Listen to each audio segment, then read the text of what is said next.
I'm Tiffany Costa, and this is the Kayaking BSA Requirements.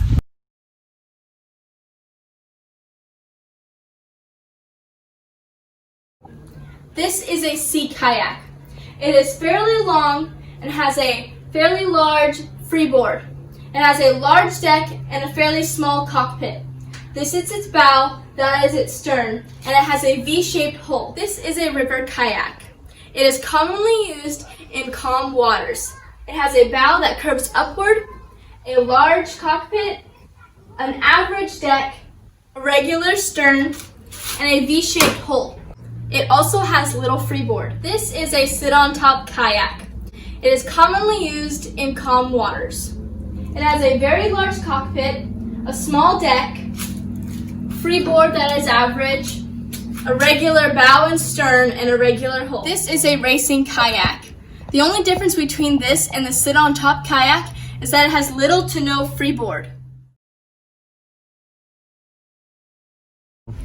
Choosing an appropriately sized kayak paddle depends on a number of things. A couple of these things are the width of your boat and the size of your paddler. If I were to choose one, I would choose the smallest one, which is 210 centimeters, because I am between the lengths of 5 feet and 5'5". You should position your hands a little more than shoulder width apart. There are a few precautions that must be taken for a safe trip afloat. You must have a float plan that is completed and given to somebody to notify them that you will be out on the water that day. You must have a properly fitted PFD for everybody in the boat. You must know the local rules and the weather for that day. You must be prepared for any possible circumstances that might occur on the water. Make sure that you are actually able to clip or zip the PFD. Once you have your PFD clipped and zipped up, make sure that when you pull on it, it does not lift above your ears like so.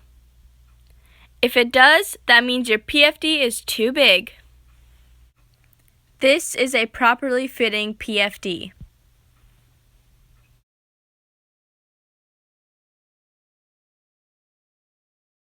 The importance of PFDs is that it can prevent drowning, especially if you are unconscious. The importance of airbags on kayaks is to prevent damage from major crashes. The importance of grab loops is so you won't slip when you grab onto them. It can also help with flipping your boat over when you capsize. The importance of helmets is to prevent head damage.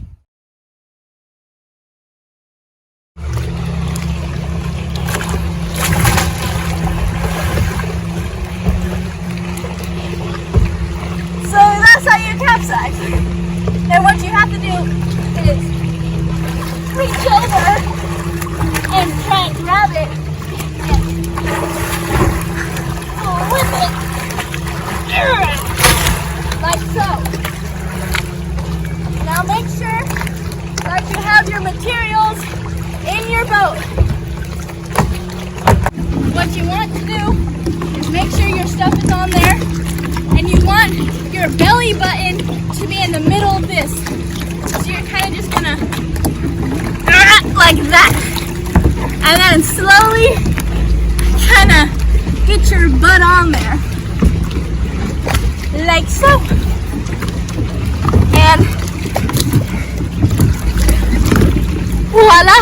The next thing I have to do is capsize again and flip my boat over and tow it myself to shore. So let's capsize.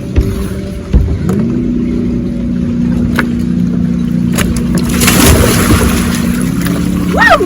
Okay, so now I need to flip it over again like so. Get on top, grab it.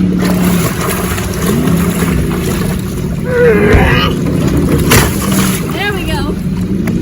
And make sure your stuff is in the boat, and then just tow it to shore.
you can launch your boat horizontally.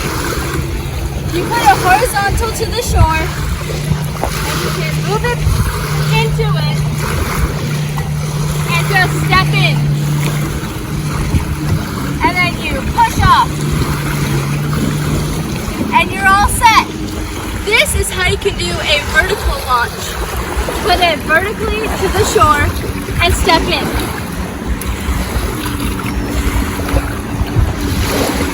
Then just push off.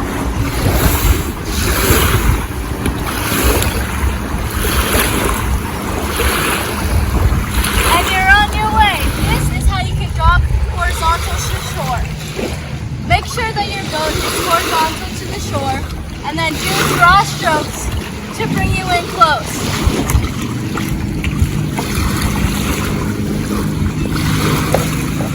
Then once you're there, just get out.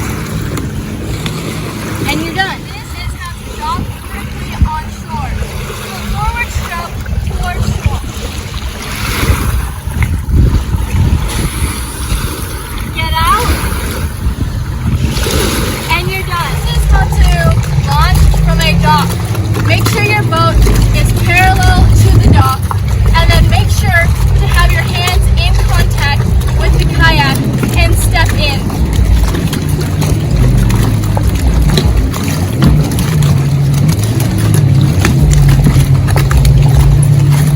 And then paddle away. This is how to dock on a dock. Make sure to do a forward stroke into it slowly, and you can do a running stroke if you want.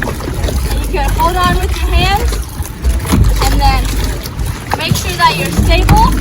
You can put your paddle inside if you'd like, and make sure you have your points on the boat and the dock. And slowly stand up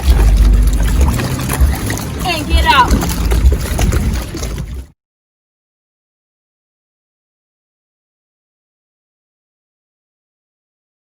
A forward stroke. Make sure your paddle is going vertically in the water and go forward.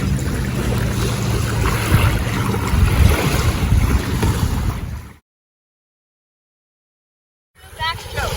Make sure your paddle is facing that way and go vertically backwards.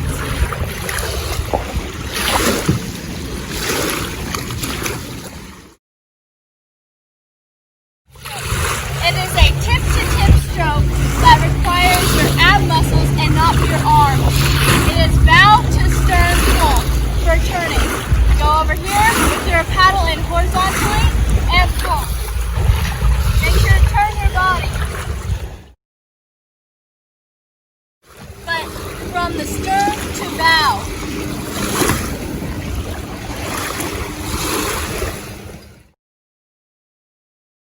Draw stroke. Make sure your paddle is in the water at a 90-degree angle and vertically, and pull towards yourself to move horizontally. To do a rudder stroke, it is basically like gliding, and you put your paddle in the water just like a rudder. Do a forward stroke, and to glide and steer, put it in the water like this.